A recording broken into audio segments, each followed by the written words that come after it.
Welcome to New York Got Game. All right, welcome back to another edition of New York Got Game, where it's closing time in the WNBA as the Liberty move closer to wrapping up their season. Now, this week, the Knicks, they made an addition to their roster this weekend, actually, as they signed free agent guard Landry Shamet.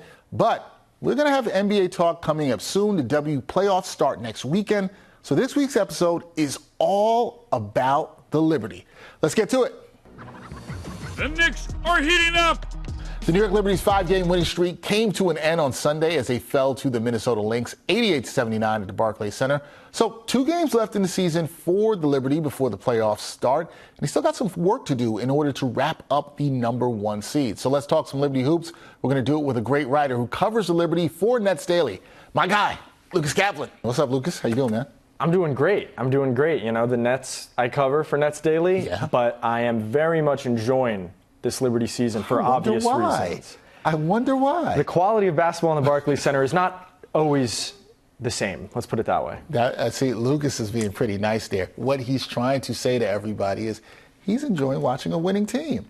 Not just a winning team, a bona fide championship contending team. Great team, elite team. Yeah, an elite team, and that's what we've seen from the Liberty this season so far. But we talked about Sunday's loss, and Lucas, with Sunday's loss for the Liberty to the Lynx, if you include the Commissioner's Cup, right? Championship game, to be clear. The Lynx, they've beaten the Liberty 3 out of 4 times this season. Clearly, they are a tough matchup for New York. Is there any concern in your eyes that the Liberty would struggle to knock off Minnesota in a postseason series? Definitely. I mean, if you include the Commissioner's Cup before Sunday, the Lynx were the only team to beat the Liberty twice, and now they're 3-1. I think it's almost disrespectful, not by you obviously, but to pretend that the Liberty wouldn't struggle with the Lynx. This is a championship caliber team in Minnesota.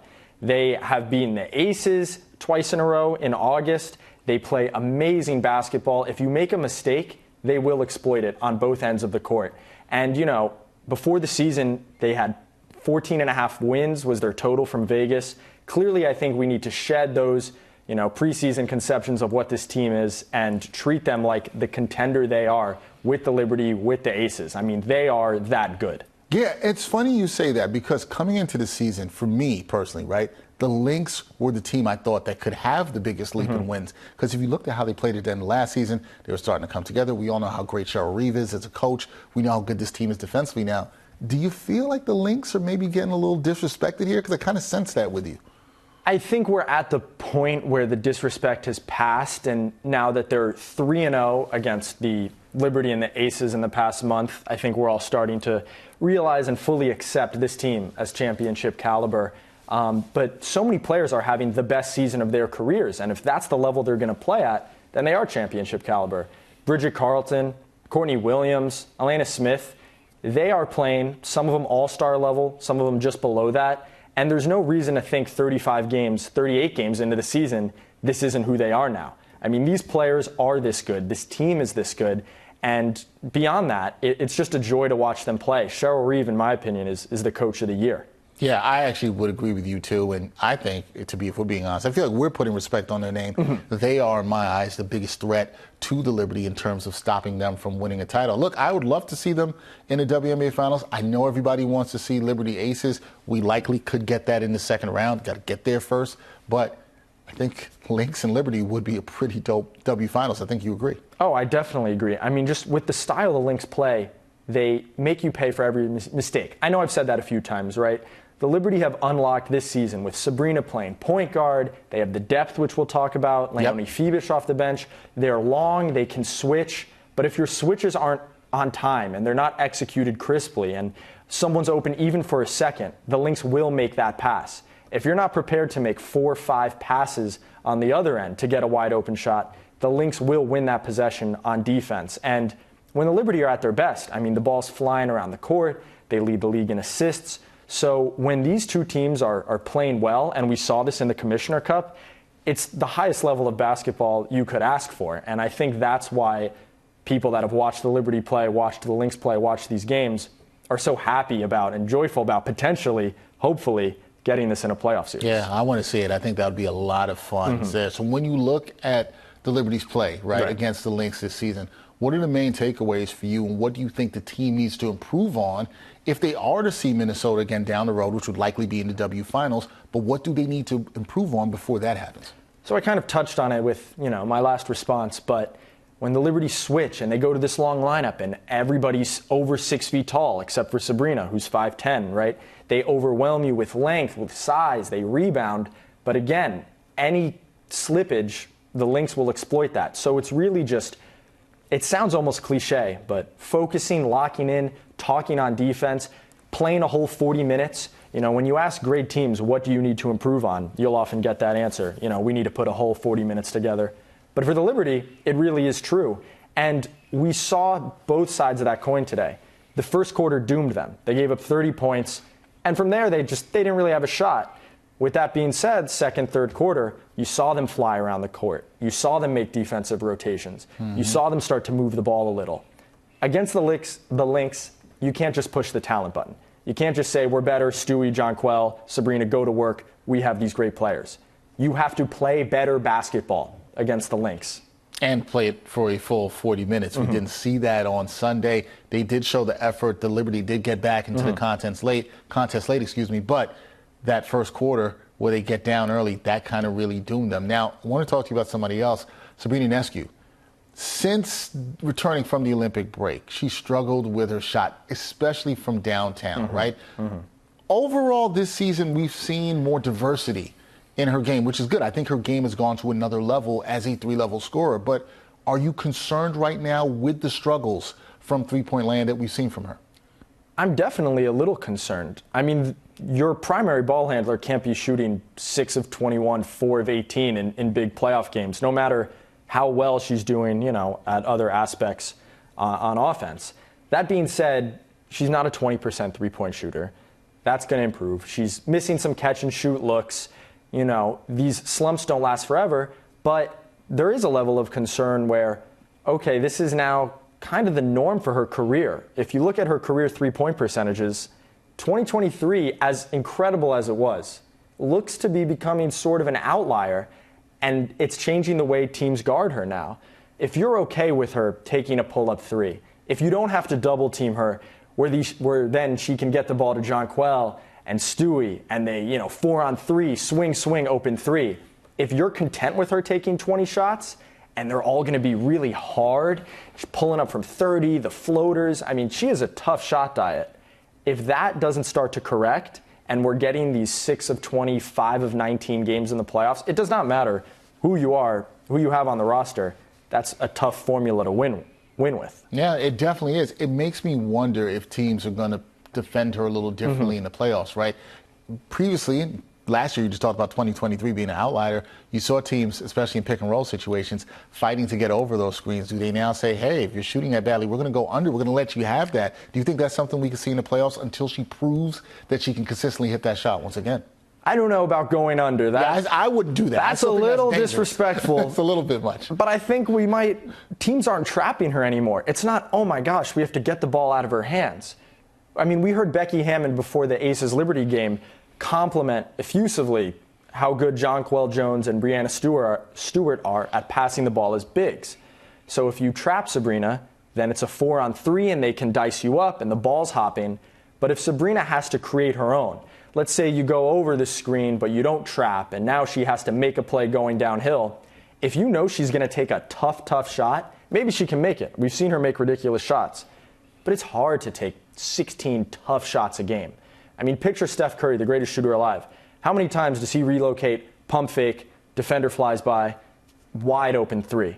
Sabrina's just not getting those right now. And so, teams maybe will be okay with her having to create her own offense. Right, and that'll be interesting to see, as you're talking about right there, the shot diet. What's the shot diet look like for Sabrina Ionescu moving forward as we go to the playoffs? Now, Lucas, there's been so much talk this season, and for good reason, about the Liberty's depth, right? This is a strength of this team. What do you expect their playoff rotation look like? And I think this is maybe the more important question in terms of their lineup. What is their best lineup in terms of closing games against elite competition? What do you think that is? I think the second question is actually easier to answer than the first. Okay. The closing lineup, as we've seen Sandy Rondello go to in big spots, is Sabrina Ionescu, Benijah Laney-Hamilton, Breanna Stewart, Jonquel Jones, right? Those 4 are locked in. And then they'll sub Courtney Vandersloot out and put in potential 6th player of the year, Leonie Fibish. It's long. Everybody can shoot. They've dominated their minutes when they go to that look this year. But the question is going to be, if you're not going to start your best lineup, your closing lineup, when do you take Courtney Vandersloot out? Who do you play her with? And then I think the 7th and 8th spots, Niara Sabally, trustworthy backup big. You know what you're going to get, comfortable playing her in a playoff spot. And then Kayla Thornton and Kennedy Burke, reliable wings. You know, you can mix and match. Kennedy Burke maybe a little more 2-point scoring. Kayla Thornton a better 3-point shot. So your rotation is set. You know the players you're going to go in with. It's just a matter of managing minutes, I would say. I'm very intrigued to see how she manages the minutes, Sandy Brondello, that is, particularly with what you said in Courtney Vandersloot, right? This is the question. Proud veteran. She's been starting. However, it hasn't been like in the regular season that Sandy has not been willing to go to the lineup that you just mentioned. We've seen her go through it, but when you get to the playoffs, that is a whole different animal. These are still athletes that have emotions and feelings and pride, as I'm saying. Yeah. Does any of that matter here to you as they get to the playoffs? I think it definitely matters. And it's not even that Courtney Vandersloot isn't playing acceptable, basketball. She's doing what she does, but when you have Sabrina handling the ball, and overall this year she's been good, when you have this long lineup and that's kind of your identity and you go to it often, Sloot ends up being the odd player out. Someone has to. And so pride, all of these things absolutely plays into it. But when it hits the fan, are you really not going to start your best lineup against the Aces in Game 5? Game 3, must-win game. Series is tied 1-1. Are you really not going to come out with the lineup you're going to close with? That's a tough question for any coach to answer. Well, that's the thing. Do you think Sandy Brondello is willing to do this and say, all right, because the point you're making is, hey, we've got to give more minutes and have our best lineup on the floor against these elite opponents as much as possible, right? Because that just makes sense in the playoffs. Do you believe Sandy Brondello would do that? I believe she would, and I don't know if I would have believed that at the beginning of this season. She's shown a willingness to curtail her players' minutes, to not work, let's say, Stewie into the ground by playing 38 minutes every regular season game. She, as soon as Leonie Fibish started playing well, walked into 25 minutes a night. Sandy Brondello has been more flexible this season as the head coach of the Liberty, and I think for that reason, it would not surprise me either way, but I am much more willing to give her the benefit of the doubt and say, in a big moment, when an adjustment needs to be made, she'll make the adjustment. All right, we'll see. That's going to be one of the things to really watch with this team as they head to the playoffs. Now, as we close out this season and we look back, Lucas, on what is a very strong season for the Liberty, who likely going to be the number 1 seed in the playoffs, still have some work to do, but likely will be that. Who, in your eyes, is the team MVP for 2024? This question is probably more fun to answer for the Liberty than maybe any other good team in the league. For the first third, Jonquel Jones was absolutely dominating on both ends. Then you had the Sabrina Ionescu emergence, but all roads lead back to Stewie. She's playing her best basketball of the season at a crucial point. She has been recovering from the 3-point struggle she had at the beginning of the year, but even during those, her second best season from 2, percentage-wise. She's a monster on defense, over 3 steals and blocks combined a game. She plays so hard, even today. I mean, yeah, she had 38 and 18 against the Lynx in a loss, but she's diving on the floor in the fourth quarter down 20. It's everything. She's the leader. You feel it. Jonquel's play has slipped a little bit after that amazing start. Ionescu, we've talked about her shooting struggles. Stewie's just the rock, and she does everything. On the West Coast trip against Seattle, she's cutting, she's getting buckets off catch and shoot threes, slips. When things aren't going their way, give me the ball, I'm going to the rim. We saw that today. Whatever you need her to do, she's going to do it, and she's going to do it at a near MVP level. Yeah, it's interesting to see because I think it could be forgotten about because last year she was the league MVP, right? And then this year, as you said, slow start. The thing for me was even when she was shooting the start off 18% from downtown, the defense was still there. That's the thing that was very impressive, right? The defense never slipped. She's been the most consistent Liberty player, in my opinion, as well, too. I asked this question to a few of my friends. What bona fide star in basketball history has as high of a motor as her? And the only answer we could really feel comfortable about was Kevin Garnett. That's a good one. And It's a good a fun comparison, question. too. That's a really good one. At a high motor, even into the mid to late stages of the career. She's 30. Yeah, I know. And that's the point I'm making. Yeah. Right? Even to this point, she's at the mid stage of her career. Not calling you old, Stu. We're not doing that. But at this point, yeah, the motor's still high, especially on the defensive end. That's the impressive part there. When she starts flying around and trapping ball handlers, today, nobody could guard Courtney Williams. You know who had to guard her in the fourth quarter? She did. Brianna Stewart. And she stepped up and took the challenge. Oh, yeah. Yeah, and that's what a leader does. You see that there from Brianna Stewart. Okay, Lucas, much to be determined, right, in terms of the seeding with the playoffs. The Liberty can still possibly play 3 teams in the first round. It could be the Mystics, could be the Sky, or the Dream. Of those teams, which do you believe is the best or the more preferable first-round matchup for New York? One thing for certain, if they don't sweep in 2 games, it's, I don't want to say a disaster, but they got to sweep in 2 games. You got to get the rest. You don't want to play a game 3 on the road. Anything could happen. I don't want to say disaster, but they should sweep no matter who they play. I would have to go with the Dream. The Mystics, I think, have not scarred Liberty fans, but boy, every time they play them tough. You remember that gutted out first-round series last year. I know Shakira Austin just is ruled out for the season now, but the Mystics, no matter who they dress, feel like they're going to give them a good fight. Chicago, I know no Angel Reese. Feels like it's going to be a dogfight. You know, you worry about getting not worn out physically, but certainly leaving with some bruises. The Liberty have handled the Dream. I know they're talented. The legend, Tina Charles, no disrespect. But if we're picking and choosing, I think you got to go with the Atlanta Dream as the most preferable of those matchups. All right, going with the Dream as the most preferable of those matchups. We'll see how that shakes out. So, 2 games left in the season for the Liberty. And 2 of the teams we just mentioned. Yeah. At the Mystics down in D.C. on Tuesday. Then they close out the season on Thursday at the Barclays Center hosting the Dream. What are you keeping your eye on with the Liberty over these final 2 games? I think the struggles that we've talked about, you want to see the ball go in the basket for Sabrina Ionescu. There's no scenario in which she's not taking big shots for the Liberty in the playoffs. She's a dog, the mentality, no questions, but you'd like to see her get a little confidence, see the ball go in before the playoffs. Other than that, all the defensive principles, the switching, the communication, tighten it up right now because I wrote today, these losses can be forgiven in the regular season. They're 31-7. They're awesome. It happens. This is your last second chance. This happens again, it could be your season on the line. You just want to see them execute the basics, hopefully win on Tuesday so we can get some rest on Thursday. Right. Don't have to play starters, don't have to play most people on Thursday. It becomes a meaningless game.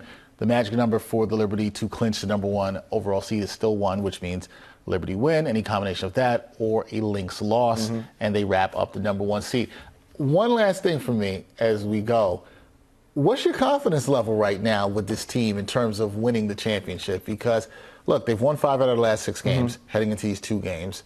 Still the best record in the league, 31-7. Yep. But with this Lynx stuff, they've lost 3 out of 4 of them this season. Some people might be feeling a little bit of doubt. What's the confidence level for you as somebody who's around the team and covers them all the time? And that Aces win wasn't exactly the most... The last one you're talking about, Yes. not the most convincing one. Yeah. Confidence-inspiring win. Right. I think teams go through this. You know, 2 weeks ago, 3 weeks ago, it felt like, oh my gosh, this is the year. We're walking to the title. DVD, start making it, you know. DVD, you took it back there. Okay. I grew up, hey, that shows you when's the last time my team's won. Yeah. The New York Giants. We're not going to talk about that. Fair point. We're not Fair going to talk point. about that. Fair point. Teams got to go through this. You can't cakewalk the last 2.5 months of the season and sweep everybody, even though the Liberty are so good that when they're rolling, it feels like that's what's going to happen at times. My confidence level is still high. They deserve to be the favorites. They are the favorites, no matter who they play. That being said, it's not at the point where I think they can play anything but their best basketball and win. They don't have this margin for error that maybe a team clearly above their competition could have. So I don't want to say I'm not confident not as confident as I was 2-3 weeks ago. But if there's anything we should learn from this stretch, it's that these teams can beat the Liberty. And if the Liberty aren't playing their best, it will happen. I think that's well said. We will see how it all plays out. Playoffs are upcoming. You will be all over it. That is Lucas Kaplan. Check out his work with Nets Daily. This man is excited that he's covering a championship contender because in a couple weeks, things will change for you. That will not be the case. We'll talk about that another time. I feel like the next time you're back up here, we're going to be having a completely different conversation. Maybe not. We'll see. Maybe not. We'll see. Again, check out the work of Lucas Kaplan. Lucas, thank you for joining me on New York Got Game. Appreciate you, man. Appreciate it. Anytime. Okay, so we move on to the final week of the WNBA season, and next week we're going to have an episode to you just a bit earlier as we bring you our official New York Liberty playoff preview, so stay tuned for that. Before we bounce, thanks to my guest, Lucas Kaplan from Nets Daily. For my editor, Catherine Cooper, producer Brian Rokowski, and director Zach Taub, I'm Dexter Henry. We'll see you next time on New York Got Game. And thanks for watching New York Got Game. Boom shakalaka.